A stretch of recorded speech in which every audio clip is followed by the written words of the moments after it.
Hi అండి.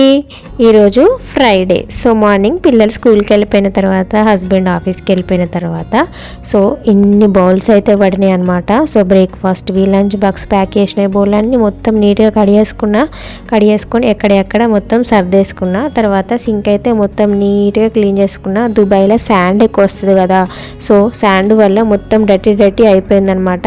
So plants మీద కూడా, ఆకుల మీద కూడా ఎక్కువ శాండ్ పడుతుంది. సో అదంతా క్లీన్ చేసేసుకొని వాటరింగ్ చేసేసుకొని, సో పిల్లలు ఈరోజు ఫ్రైడే కదా, హాఫ్ డేనే అన్నమాట.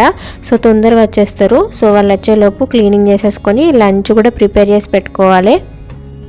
హౌస్ వైఫ్ అంటే ఏదో ఖాళీగా ఉందనుకుంటారు, కానీ వాళ్ళు వెళ్ళిన తర్వాత మనకి ఎన్ని పనులు ఉంటాయో. సో ఇక్కడ వచ్చేసి సింక్ కింద కొంచెము వాటర్ లీకింగ్ ఉందనమాట. సో నేను వాచ్మెన్కి చెప్పి ప్లంబర్కి కాల్ చేయమని చెప్పిన. సో ఆలోపు నేనైతే మొత్తం నీట్గా క్లీన్ చేసేసుకున్నా. ఇక్కడ నేనైతే బ్రేక్ఫాస్ట్ అయిపోయిన తర్వాత ఎక్కడెక్కడ సర్దేసుకొని, సో ఇక్కడ స్టవ్ అయితే మొత్తం క్లీన్ చేసేసుకున్నాను అనమాట. సో ఇది 1 డేకి ఒకసారి, 2 డేస్కి ఒకసారి అయితే క్లీన్ చేస్తా. ఈ శాండ్ వల్ల మొత్తం డస్టీ అయిపోతుంది. సో ఇక్కడ గట్టు లేదు, మాకు గట్టు లేకపోవడం వల్ల నేను వాటర్ ఫుల్గా వేసి క్లీన్ అయితే వేయలేనమాట. తడిగుడ్డతోటి క్లీన్ చేయడమే అదే ఒక పెద్ద ప్రాబ్లము.